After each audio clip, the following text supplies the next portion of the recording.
Good afternoon, student. Once again, welcome you all on the Soka Online platform channel. Student, today I will talk about some noun which is often found in the fraction form. So, student, in my previous lecture, I have talked about the different rules to form a singular noun into plural form. Okay, so in this lectures, I'm going to tell you that how there are some noun which occurs in the fractions form. Let's take example. Student, as you have already studied in the mathematics that fraction means any number which can be written in the form of p by q, where like that अगर मैं यहाँ बात करूँ fractional form की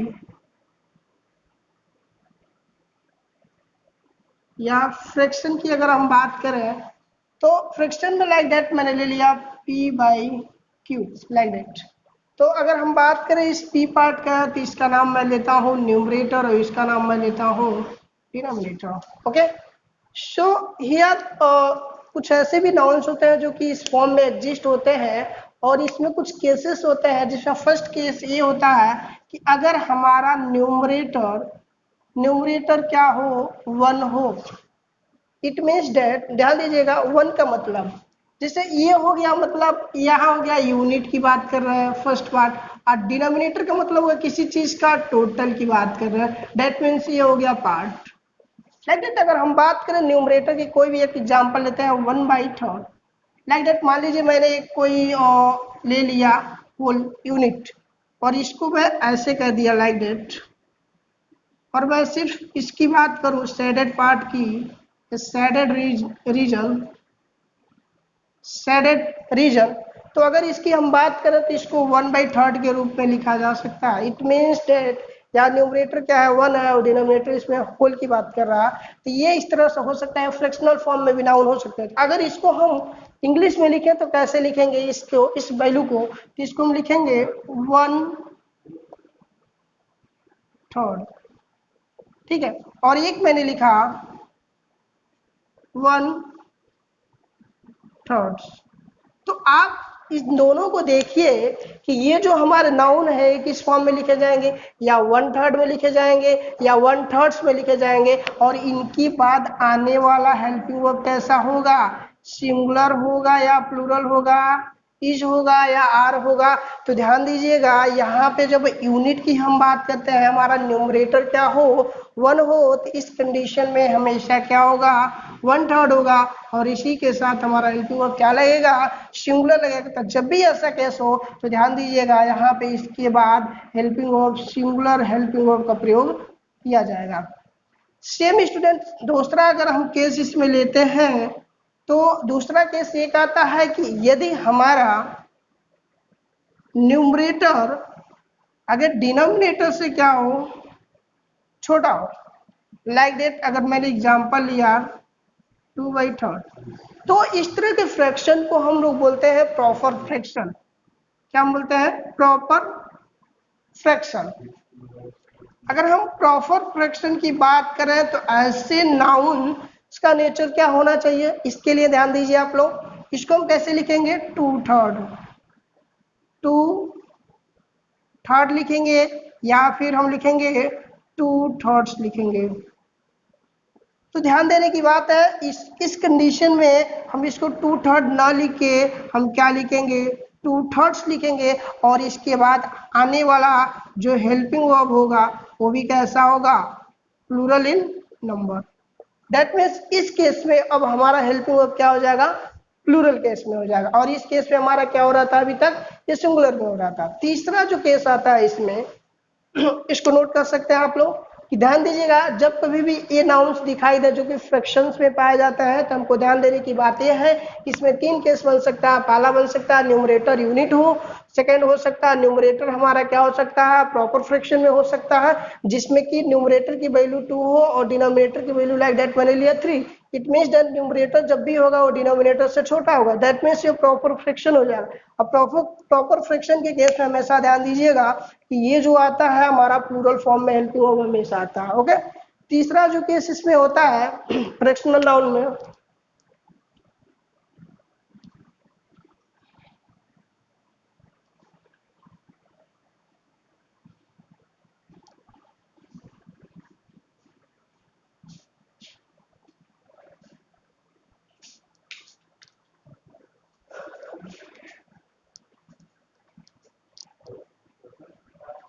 student अगर हम third case अगर हम बात करें तीसरा, तो तीसरा हमारा होता है इम्प्रॉपर होता है। इम्प्रॉपर इम्प्रॉपर के केस में क्या होगा, इसमें हमेशा ध्यान दीजिएगा जो न्यूमरेटर होगा अब बड़ा होगा डिनोमिनेटर से।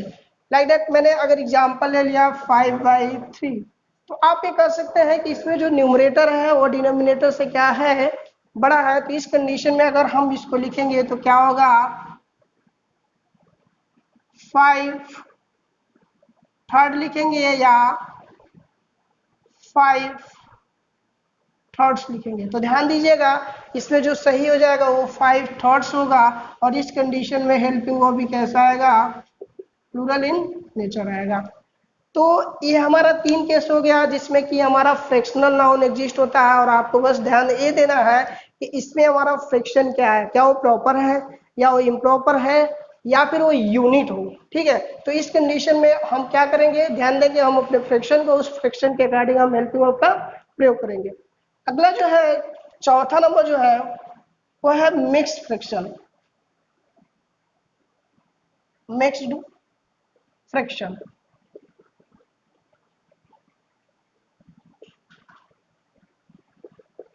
मिक्स्ड फ्रैक्शन की बात करें तो कभी कभी आप लोग देखे होंगे कि मिक्स्ड फ्रैक्शन में क्या होता है, या तो कोई होल नंबर एक हो या उसके बाद कोई प्रॉपर फ्रैक्शन हो। तो ऐसे नंबर जिसको होल नंबर और प्रॉपर फ्रैक्शन के फॉर्म में लिखे जाते हैं उसको हम मिक्स्ड फ्रैक्शन बोलते हैं। और मिक्स्ड फ्रैक्शन को हम इंग्लिश में कैसे लिखते हैं, वो भी एक तरह का नाउन ही होता है। तो आइए एग्जाम्पल लेते हैं, जैसे मैंने ले लिया 1/2/3, अगर इसकी हम बात करें तो इक्विवेलेंट हो जाएगा 1 + 2/3, ऐसे भी हम लिख सकते हैं। तो अगर इसको हम इंग्लिश में लिखें तो इंग्लिश में कैसे लिखेंगे, 1/2/3।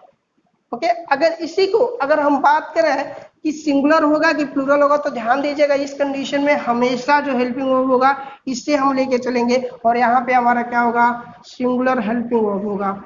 लेकिन अगर यहाँ पे मैंने एक एग्जांपल ले लिया 2/3/4, लाइक दैट ऐसे मैंने ले लिया, तो इस कंडीशन में क्या हो जाएगा हमारा 2/3/4। तो यहाँ पे अब हमारा जो हेल्पिंग वर्ब आएगा इसके अकॉर्डिंग आएगा। अब यहाँ 2 की बात कर रहा तो इस कंडीशन में क्या होगा, प्लूरल हेल्पिंग वर्ब होगा।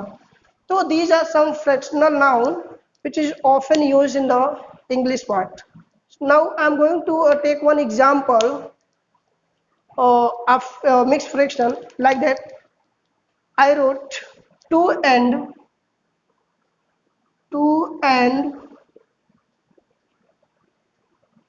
a half days होगा या फिर डे होगा। अगर मान लीजिए आपके पेपर में दे दिया जाए ऐसे मिक्स के कंडीशन में 2.5 डेज होगा यहाँ पे या डे होगा, तो आप लोग ध्यान दीजिएगा इस कंडीशन में ये जो नाउन आएगा या इसके अकॉर्डिंग हम देखेंगे कि हमारा फ्रैक्शनल पार्ट क्या है। और आप देख सकते हैं यहाँ फ्रैक्शनल पार्ट पे हमारा 2 है, इसलिए यहाँ डेज नहीं होगा, यहाँ क्या होगा, डेज होगा। तो इस तरह के छोटे छोटे एरर्स आपके पेपर में पूछे जाते हैं, और आप ध्यान देंगे कि जब कभी भी ऐसा केस आएगा तो इस कंडीशन में हम देखेंगे हमारा फ्रैक्शन क्या है। अगर फ्रैक्शन हमारा प्लूरल फॉर्म में होगा तो ध्यान दीजिएगा यहाँ प्लूरल हेल्पिंग वर्ब का प्रयोग किया जाएगा। That means is am are अगर दिया हो तो आर का प्रयोग किया जाएगा। Okay, now I will talk some more example of fractional.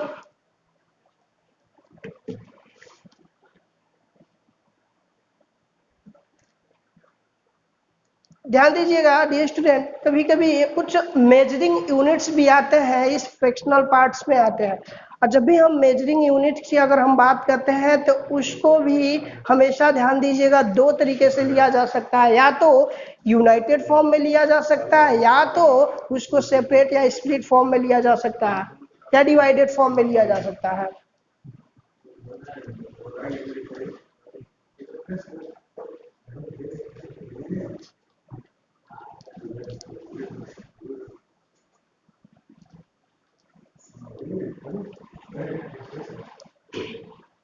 Student वो कौन कौन से नाउन है जिसको हम फ्रैक्शन के फॉर्म में लिख सकते हैं? You can say that measuring units भी होते हैं वो, और इन नाउन्स को हम दो फॉर्म में लिख सकते हैं, एक यूनाइटेड फॉर्म में और एक डिवाइडेड सेंस में लिख सकते हैं। तो वे कौन कौन से नाउन है? तो एक बार थोड़ा सा हम एक ट्रिक्स ले लेते हैं। ट्रिक्स क्या है? जैसे मैंने लिखा अवध से पर, लाइक दैट। ये क्या है? ये स्टैंड फॉर अमाउंट। अमाउंट की बात किया जाए, ध्यान दीजिएगा ये वे नाउन्स है जिसकी हम बात कर रहे हैं कि ये दो फॉर्म में एग्जिस्ट हो सकते हैं, या वो डिवाइडेड फॉर्म में एग्जिस्ट हो सकते हैं या यूनाइटेड फॉर्म में। जैसे मान लीजिए मैंने कोई अमाउंट ले लिया, इसी तरह से अगर हम कहीं पे अगर वेट की बात कर रहे हैं या फिर हम डिस्टेंस की बात कर रहे हैं या इसी तरह से हम हाइट की बात कर रहे हैं,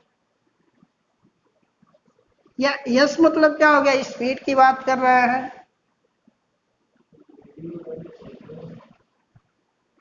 और पी का मतलब पीरियड ऑफ टाइम की बात कर रहे हैं, हम पीरियड ऑफ टाइम की बात कर रहे हैं। तो स्टूडेंट यू नीड टू पे योर अटेंशन कि जब कभी भी हम इसकी बात करेंगे तो हमें समझना होगा कि ये किस किस फॉर्म में एग्जिस्ट हो सकते हैं। दो फॉर्म में, या तो एग्जिस्ट हो सकते हैं ये यूनाइटेड फॉर्म में या यूनाइटेड सेंस जिसे कहते हैं। और व्हेनेवर इसका प्रयोग यूनाइटेड सेंस में किया जाएगा तो आपको ध्यान देने की जरूरत ये है, यहाँ जो हेल्पिंग वर्ब आएगा वो सिंगुलर हेल्पिंग वर्ब आएगा। मैंने क्या बोला? यहाँ पे यह सिंगुलर हेल्पिंग वर्ब का प्रयोग किया जाएगा। जैसे मैंने कहा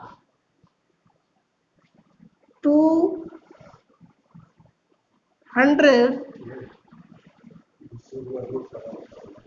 rupees is are in my pocket। अब ध्यान दीजिए यहाँ पे स्टूडेंट, मैंने लिखा है 200 रुपीज, इज होगा आर होगा इन माई पॉकेट। तो आप ध्यान दीजिए यहाँ पे हम किसकी बात कर रहे हैं? 2000 रुपए की। दैट मीन्स ये जो है यूनाइटेड सेंस है, ये एक अमाउंट की फॉर्म कर रहा है, और ये जब अमाउंट है तो ये यूनाइटेड सेंस में लिया गया है। और जब ये यूनाइटेड सेंस में लिया गया है तो जाहिर सी बात है इसके बाद आने वाला जो हेल्पिंग वर्ब होगा वो क्या होगा? सिंगुलर होगा। लेकिन अगर हम इसी को अगर हम ले लें डिवाइडेड सेंस में, लाइक दैट, डिवाइडेड अगर सेंस में अगर इसी अमाउंट को अगर हम लेते हैं तो यहाँ पे जो हमारा हेल्पिंग वर्ब होगा वो प्लूरल बन जाएगा। कैसे? ध्यान दीजिएगा, जैसे मैंने एग्जांपल लिखा 200 rupees is are in my pockets। अब यहाँ ध्यान दीजिए, यहाँ एक पॉकेट नहीं है, बहुत सारे पॉकेट्स की बात कर रहे हैं। तो मैंने बोला जब किसी अमाउंट को डिवाइडेड सेंस में हम लेते हैं तो ध्यान दीजिएगा वो चीजें अब प्लूरल फॉर्म में एग्जिस्ट हो जाएगा, और यहाँ पे जो हेल्पिंग वर्ब हो जाएगा वो प्लूरल हेल्पिंग वर्ब होगा। अब ये 2000 जो अमाउंट है वो एक यूनाइटेड फॉर्म में नहीं दिखाया जा रहा, वो सेपरेट फॉर्म में, डिवाइडेड फॉर्म में दिखाया जा रहा है, क्योंकि यहाँ पे पॉकेट्स की संख्या डिफरेंट डिफरेंट है और अमाउंट डिफरेंट डिफरेंट पॉकेट में डिफरेंट डिफरेंट हो सकता है। इस कंडीशन में कलेक्टिवली उसकी अमाउंट कितनी हुई है? 2000। तो इस तरीके से हम यहाँ कर सकते हैं, यहाँ जो यूज किया गया वो डिवाइडेड फॉर्म में किया गया और यहाँ पे क्या यूज किया गया? यूनाइटेड फॉर्म में। तो जब भी हम डिवाइडेड के सेंस में लेंगे तो ये चीजें अब क्या होंगी? प्लूरल में हो जाएगी। ओके, राइट डाउन कर लीजिए इसको।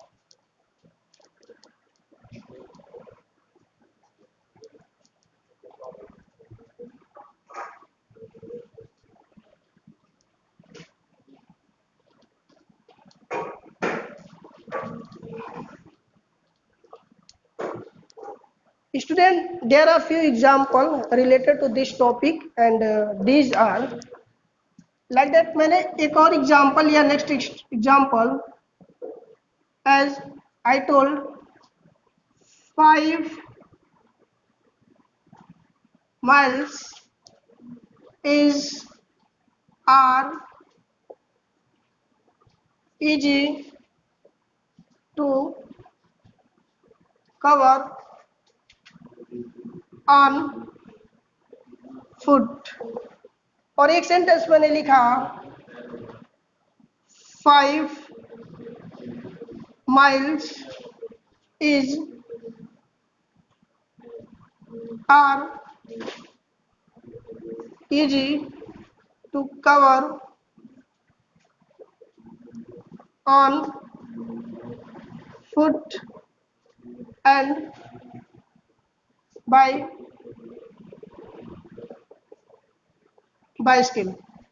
अब यहाँ ध्यान दीजिए, मैंने एक एग्जांपल लिया 5 mile is are easy to cover on foot. अब यहाँ ध्यान दीजिए डियर स्टूडेंट, अब आपको ध्यान देना यहाँ जो फ्रैक्शनल जो नाउन हम लिए हैं ये किस तरह यूज किया गया है, यूनाइटेड सेंस में लिया गया है या फिर डिवाइडेड सेंस में, तो आपको पता लगा रहा है। तो इसमें अगर हम बात करें तो ये इंटायर जो 5 मील है किससे तय किया जा रहा है, ऑन फुट, पैदल। इट मीन्स दैट यह जो है यह यहाँ पे किसकी बात किया जा रहा है, डिस्टेंस की बात कर रहा है। अभी जस्ट मैं बोला हूँ अमाउंट, वेट, डिस्टेंस, स्पीड या पीरियड ऑफ टाइम की बात करेंगे, और वो जब भी यूनाइटेड सेंस में होगा तो उस कंडीशन में हमेशा ध्यान दीजिएगा कि हेल्पिंग वर्ब जो होगा वो सिंगुलर में होगा। तो देखिए यहाँ पे क्या हो जाएगा, इज हो जाएगा। लेकिन अगर इसी सेंटेंस में अगर दूसरा हम देखें तो दूसरा को मैं क्या किया हूँ, ये हमारा डिस्टेंस है और इस डिस्टेंस को अब हम डिवाइड कर रहे हैं। इसमें 5 माइल है तो मे भी हो सकता है उसमें 2 माइल्स किससे ट्रेवल किया गया हो, ऑन फुट किया गया हो, 3 माइल्स किससे किया गया हो, बाई बाइसिकल किया गया। तो आप देख सकते हैं कि यूनिट हमारी क्या है, यहाँ पे डिवाइडेड हो गया है, और जब ये डिवाइडेड फॉर्म में हो गया तो जाहिर सी बात अब क्या बन जाएगा, ये प्लूरल फॉर्म में बन जाएगा, और इसलिए यहाँ पे जो हेल्पिंग वर्ब प्रयोग किया जाएगा वो क्या होगा, आर होगा। I hope you have no doubt, okay, and you have already understood it. Okay, write down.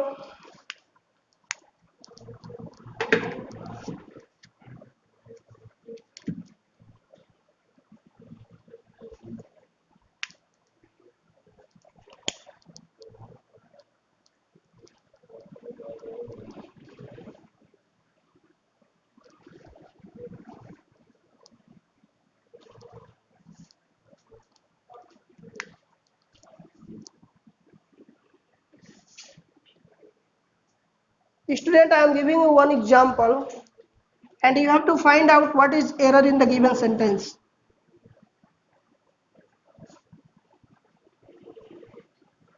"200 books is are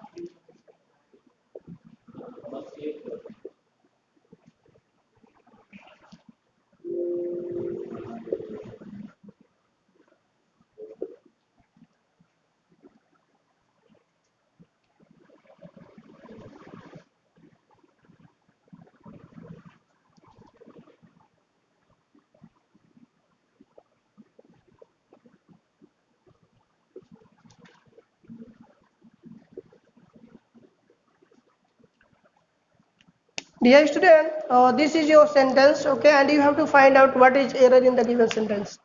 अगर हम पहले सेंटेंस की अगर हम बात करें तो पहले सेंटेंस में हमारा एरर क्या होगा, इसमें करेक्ट क्या होगा, ये जो होगा या आर होगा। तो आप देखिए यहाँ पे ये जो 200 बुक्स है यहाँ पे हम इंटायर एक अमाउंट की बात कर रहे हैं, और यहाँ हम अमाउंट की बात कर रहे हैं किस सेंस में, तो देखिए यहाँ पे क्या है, हमारा दो फॉर्म में एग्जिस्ट हो रहा है। तो जब कोई भी अमाउंट को अगर हम डिवाइड कर देंगे, डिवाइडेड फॉर्म में ले लेंगे, तो जाहिर सी बात वो चीजें अब सिंगुलर ना बनकर प्लूरल बन जाएंगी। तो अब यहाँ पे 2000 बुक्स है तो मे भी हो सकता है 1000 आपका क्या हो, वो स्कूल में हो, और 1000 क्या हो, कॉलेज में हो। तो आप देख सकते हैं इसी अमाउंट को हम क्या कर दिए, इसमें फर्स्ट वाले में डिवाइड कर दिए स्कूल और कॉलेज में। तो इस तरह से यहाँ जो प्लूरल फॉर्म होगा हेल्पिंग वर्ब क्या होगा, आर होगा। लेकिन अगर दूसरे एग्जाम्पल को हम देखें तो यहाँ हम एक इंटायर अमाउंट को डिवाइड नहीं किया है, इसको हम यूनाइटेड सेंस में लिए हैं। क्यों, क्योंकि सिर्फ बताया जा रहा है कि मेरे विद्यालय की बात कर रहा, मतलब वो चीजें क्या है, डिवाइड अभी नहीं की गई हैं। तो यहाँ पर ये अमाउंट यूनाइटेड फॉर्म में है, जब ये अमाउंट यूनाइटेड फॉर्म में है तो यहाँ पे जो हेल्पिंग वर्ब होगा वो क्या होगा, सिंगुलर होगा।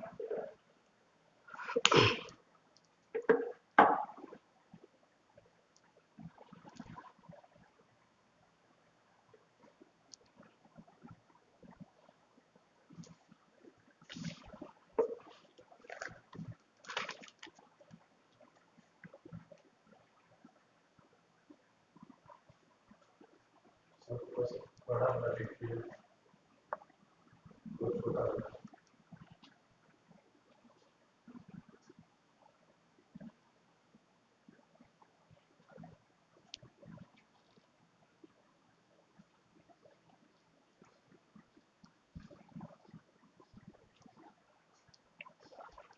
student, I will talk your next topic, and next topic is noun case.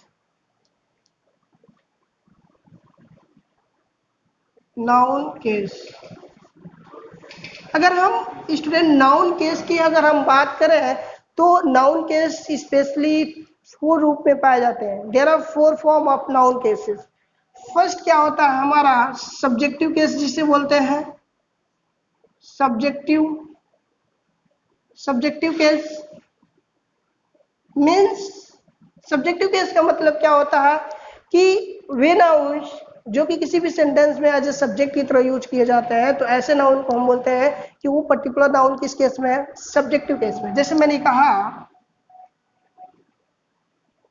Ramesh taught him English. तो आप देख सकते हैं यहाँ जो रमेश है ये किस कैटेगरी में यूज किया गया है, सब्जेक्टिव केस में, क्योंकि ये सब्जेक्ट का काम कर रहा है. इसी तरह से सेकंड जो केस आता है वो आता है ऑब्जेक्टिव केस. Objective case. तो ऑब्जेक्टिव केस में क्या होता है, जब यही नाउन हमारा ऑब्जेक्ट का काम करता है, means noun is used as an object. तो जब हमारा नाउन ऑब्जेक्ट की तरफ प्रयोग किया जाता है तो उसी को हम बोलते हैं ऑब्जेक्टिव केस में. जैसे मैंने कहा he scolded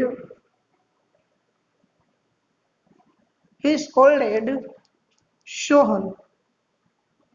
तो आप देख सकते हैं यहाँ पे शोहन जो नाउन है वो किस तरह प्रयोग किया गया है, ऑब्जेक्टिव केस में. Like that. इसी तरह से हमारा जो थर्ड है जिसको बोलते हैं ओकेटिव केस. ओकेटिव केस का मतलब क्या होता है कि वे केस, नाउन्स के वे केस जिसमें हम किसी नाउन को एड्रेस करते हैं. Means noun is used to address someone. तो जब हम किसी भी सेंटेंस में किसी नाउन को हम एड्रेस करते हैं तो ऐसे नाउन के केस को हम बोलते हैं vocative case. Let's take example. जैसे मैंने कहा Rohan you can take this book. आप देख रहे हैं यहाँ पे एक पर्सन को हम क्या कर रहे हैं, इंडिकेट कर रहे हैं. जब हम इंडिकेट करते हैं, एड्रेस करते हैं, तो ऐसे केस को, नाउन के ऐसे केस को हम बोलते हैं vocative case. Now student, I will talk another case, and that is your possessive case.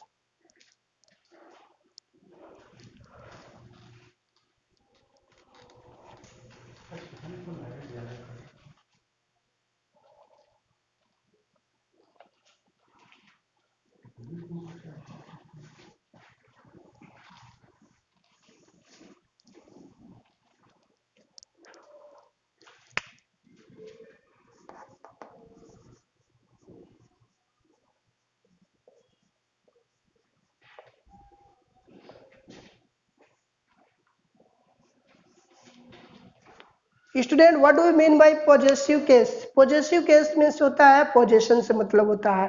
Like that means होता है, आप कह सकते हैं किसी भी ऑब्जेक्ट पे किसी व्यक्ति का अधिकार, that is known as your possession. तो अगर इसकी हम बात करें तो एक तरह से हम लिख सकते हैं ओनरशिप की बात करेंगे. ओनरशिप भी बोल सकते हैं, या फिर हो सकता है कोई भी चीज किसी व्यक्ति से बिलोंग कर रहा हो, मतलब उसकी अपनी हो, खुद हो. इस तरह से हम बोल सकते हैं, इसको बिलोंगिंग भी ले सकते हैं, बिलोंगिंग्स. ओके. इसमें वेरी फर्स्ट जो रूल आता है पॉजिटिव केस में, ये कहता यह है कि जब हम कभी भी किसी लिविंग थिंग्स की बात करते हैं, when we talk about living things, अगर हम लिविंग थिंग्स की बात करें और उसका पोजीशन किसी दूसरे नाउन के साथ दिखाया जाए तो ध्यान दीजिएगा उस कंडीशन में हम उस नाउन के बाद एपोस्ट्रोफी यस का प्रयोग करते हैं। मैंने क्या बोला, जब कभी भी लिविंग नाउन के साथ किसी दूसरे नाउन का पोजीशन दिखाया जाता है तो आप हमेशा ध्यान दीजिएगा कि उन दोनों नाउन के बीच में पहले वाले नाउन के साथ हमेशा एपोस्ट्रोफी यस का प्रयोग किया जाता है। जैसे एग्जाम्पल में मैंने लिखा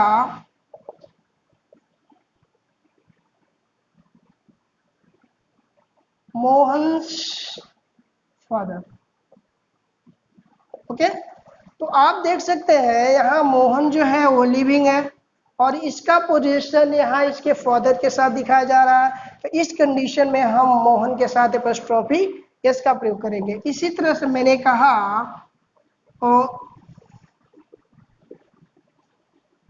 रीनास पेन, तो आप देख सकते हैं यहाँ इस पेन पे किसका अधिकार है, इस लड़की का, तो इसलिए यहाँ पे पोजीशन हम क्या दिखाएंगे, एपोस्ट्रोफी यस का दिखाएंगे, ओके। तो this is your first rule. Now I will talk about next rule.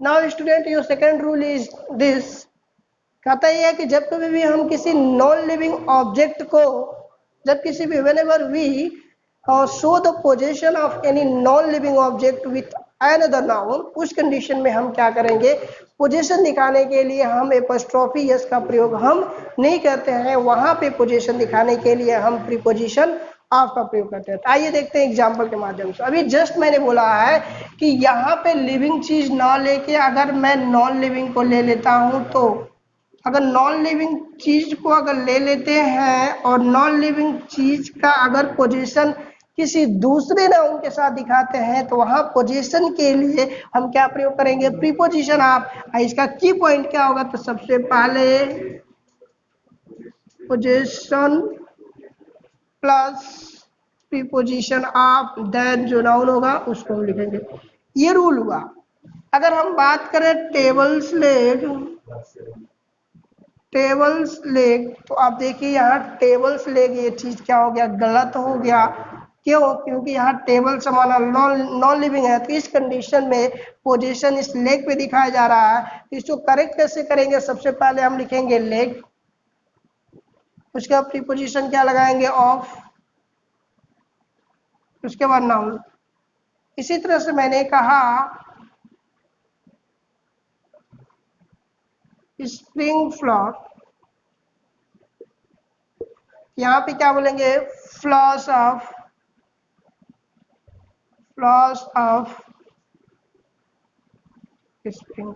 इसी तरह से मैंने लिखा वॉल्स पेंटिंग, वॉल्स, इसमें से क्या हो जाएगा,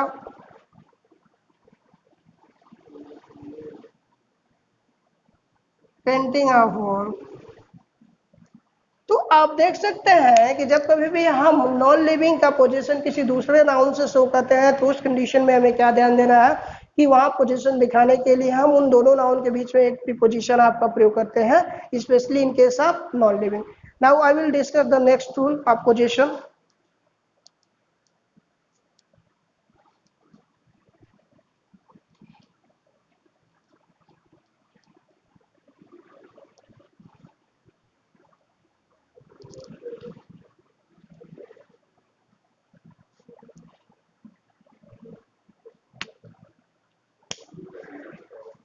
डियर स्टूडेंट, जो पोजीशन में नेक्स्ट रूल है, नेक्स्ट रूल ये कहता है कि जब हम कभी भी प्लूरल नाउन का पोजीशन दिखाते हैं, स्पेशली जब कोई भी नाउन प्लूरल फॉर्म में ऑलरेडी होता है और उसका पोजीशन किसी दूसरे नाउन से हमें दिखाना हो, तो यू नीड टू पे योर अटेंशन, कभी भी उस नाउन के लास्ट में हम एपोस्ट्रोफी एस का प्रयोग नहीं करते हैं, उस नाउन के लास्ट में सिर्फ हम एपोस्ट्रोफी का प्रयोग करते हैं। जैसे एग्जाम्पल में ध्यान दीजिएगा, पहले लिख लीजिए रूल को। नेक्स्ट रूल जो है हमारा, आप कर सकते हैं थर्ड नंबर, वो क्या कहता है कि apostrophe is used with plural noun to show possession.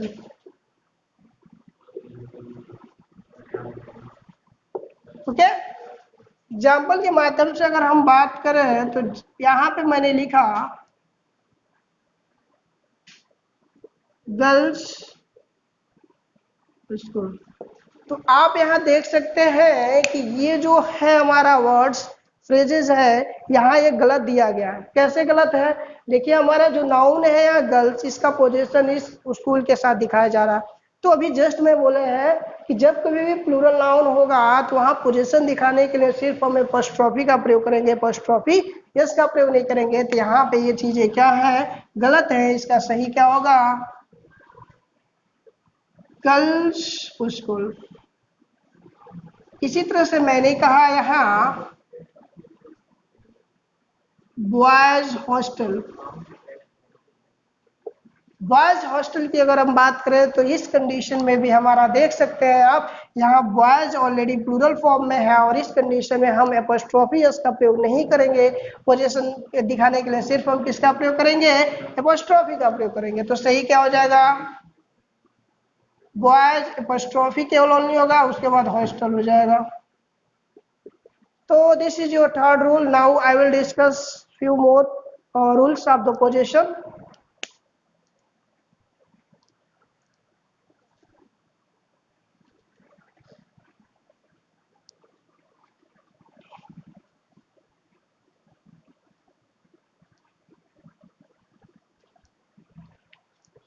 Student, अभी आप लोग देखे हैं कि जब हमारा कोई भी नाउन प्लूरल फॉर्म में एग्जिस्ट हो और उसका लास्ट लेटर यस हो, जैसे आपने देखा गर्ल्स, यहाँ बॉयज है, तो इन दैट के सिचुएशन हमने बताया कि वहां पे पोजीशन दिखाने के लिए एपोस्ट्रोफी का प्रयोग करेंगे। लेकिन कुछ ऐसे भी नाउन्स होते हैं जिसमें लास्ट लेटर यस नहीं आते हैं, ऐसे नाउन को पोजीशन दिखाने के लिए वहां पे अब हम एपोस्ट्रोफी यस का प्रयोग करेंगे। तो जैसे मैंने लिखा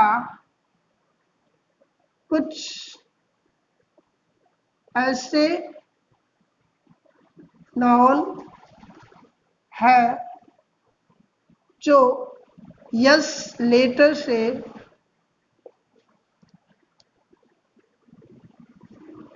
नहीं इंड होते हैं। तो कुछ ऐसे प्लूरल नाउन, सॉरी ध्यान दीजिए, कुछ ऐसे प्लूरल नाउन है जो यस लेटर से इंड नहीं होते हैं। तो ऐसे नाउन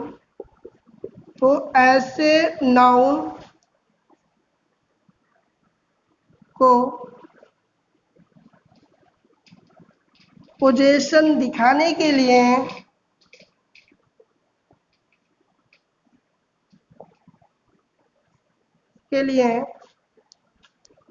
एपोस्ट्रोफी एस का प्रयोग किया जाता है।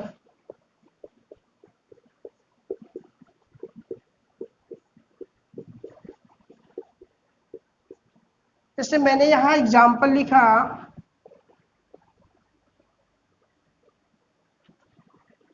Women's school. यहाँ आप देख सकते हैं ये हमारा वुमेन क्या है, एक प्लूरल नाउन है। और जस्ट अभी मैं बोला हूँ कुछ ऐसे प्लूरल नाउन है जो कि यस लेटर से इंड नहीं होते हैं। तो ऐसे नाउन को पोजीशन दिखाने के लिए हम क्या प्रयोग करेंगे?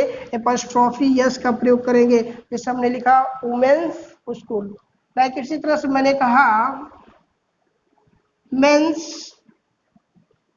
शर्ट। तो आप देख सकते हैं यहाँ भी इंड हमारा एन से हो रहा है, यस से नहीं हो रहा। तो इस कंडीशन में भी हम पोजीशन दिखाने के लिए एपोस्ट्रोफी यस का प्रयोग करेंगे। इसी तरह से कुछ और एग्जाम्पल हो गया। जैसे मैंने कहा चिल्ड्रंस पार्क। तो आप देख सकते हैं कि यहाँ वुमेन, मेन और चिल्ड्रन, ये तीनों के तीनों जो है नाउन, ये क्या है, ऑलरेडी प्लूरल फॉर्म में एग्जिस्ट हो रहा है, लेकिन इसका लास्ट लेटर यस नहीं है। यस ना होने की वजह से इसका पोजीशन अगर दूसरे नाउन से दिखाना हो तो ध्यान देने की बात यह है कि हमेशा इसके साथ एपॉस्ट्रोफी यस का प्रयोग करेंगे। लेकिन अगर इसी नाउन के अंत में अगर यस आता है तो वहाँ पर सिर्फ हम एपॉस्ट्रोफी का प्रयोग करेंगे। I hope you have understood these rules. Okay, now I will talk another rule.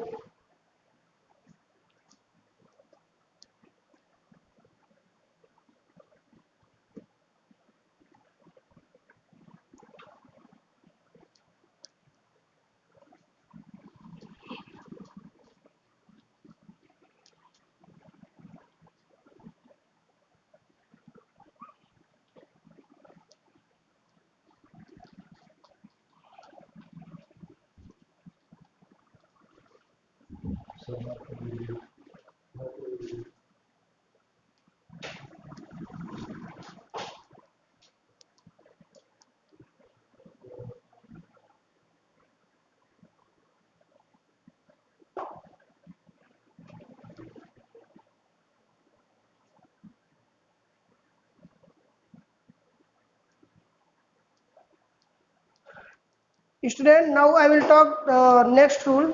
Next rule ये है कि कुछ ऐसे नाउन्स हैं जिसके साउंड में यस का आता, श श श, ऐसे साउंड को हम बोलते हैं हिस साउंड या हिसिंग साउंड। Hissing sound. तो ध्यान दीजिएगा स्टूडेंट, ऐसे नाउन जिसमें हिसिंग साउंड प्रोड्यूस होते हैं, तो ऐसे नाउन को जब हम किसी दूसरे नाउन से पोजीशन दिखाते हैं तो ऐसे नाउन को पोजीशन दिखाने के लिए वहां पे सिर्फ हम एपॉस्ट्रोफी का प्रयोग करेंगे, न कि एपॉस्ट्रोफियस का प्रयोग करेंगे। हिस नाउन, हिस साउंड वाले नाउन के साथ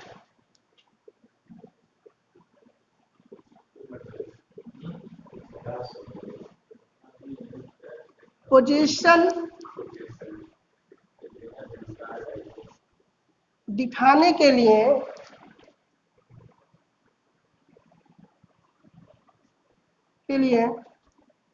एपॉस्ट्रोफी का प्रयोग करते हैं। आइए एग्जाम्पल के माध्यम से समझते हैं। जैसे मैंने कहा जीसस प्रेम, इसी तरह से मैंने कहा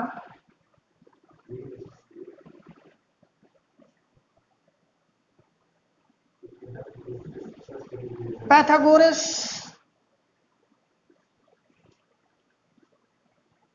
थ्योरम, पैथागोरस थ्योरम। इसी तरह से Archimedes principal,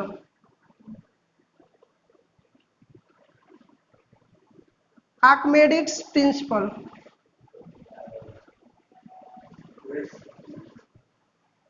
So these are some hissing sound which always end with letter yes, and to show the position of these nouns with another noun we use apostrophe. Okay, like that there are few examples like that.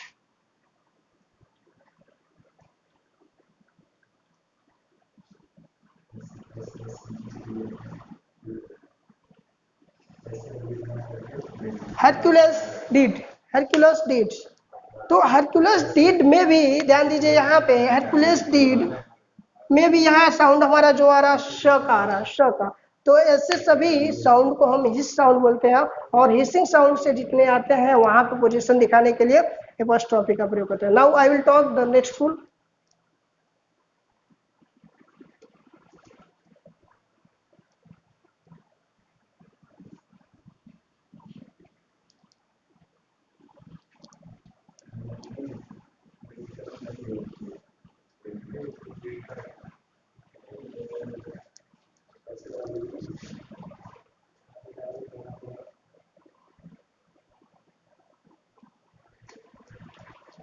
Dear students, possession of apostrophe.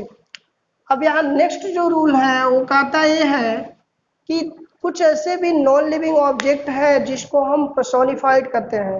What do we mean by personified? Means when any non living object is treated as living things. तो in this situation we say that this particular object is personified. Means जब कभी भी हम non living object को as a living things की treat करते हैं तो ध्यान दीजिएगा ऐसे नाउन को हम बोलते हैं कि उसको पर्सनिफाइड कर दिया गया, मानवीकरण कर दिया गया। लाइक दैट मैंने अगर एग्जांपल लिया एपस्ट्रॉफी, लाइक दैट मैंने लिखा है apostrophe S is used to show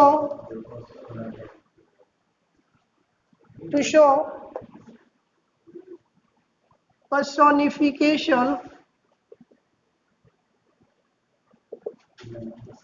of things। तो जब हम कभी भी किसी ऑब्जेक्ट को हम पर्सोनिफाइड कर देते हैं उस कंडीशन में ध्यान दीजिएगा पोजीशन दिखाने के लिए हम एपस्ट्रॉफी एस का प्रयोग करते हैं। जैसे मैंने कहा नेचर्स लॉ, नेचर्स लॉ हो गया। इसी तरह से क्या होगा नेचर्स ब्यूटी, नेचर्स ब्यूटी। तो आप देख सकते हैं ब्यूटी एक ह्यूमन कैरेक्टर्स होता है। ओके, तो यहाँ पे हम क्या किया इस नेचर जो है नॉन लिविंग है उसको लिविंग थिंग्स के क्वालिटी के साथ कंपेयर किए हैं। इट मीन्स दैट उस ऑब्जेक्ट को हम उस थिंग्स को क्या किया है पर्सनिफाइड कर दिए हैं। लाइक दैट इसी तरह से मैंने कहा सन्स फेस, फिर मैंने कहा शारोटियर, शारोस्टियर। तो आप देख रहे हैं यहाँ टीयर जो होता है ह्यूमन कैरेक्टर होता है लेकिन यहाँ शारो को किस तरह प्रयोग किया गया एज अ ह्यूमन बींग्स की तरह। इसी तरह से मैंने कहा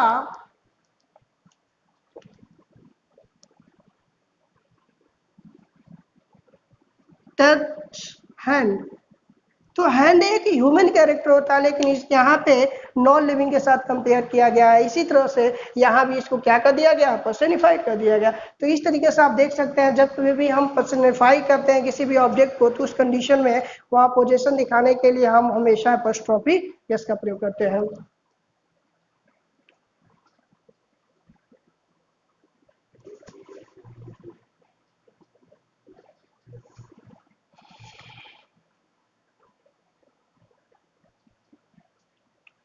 Now I will talk about next rule, and next rule क्या है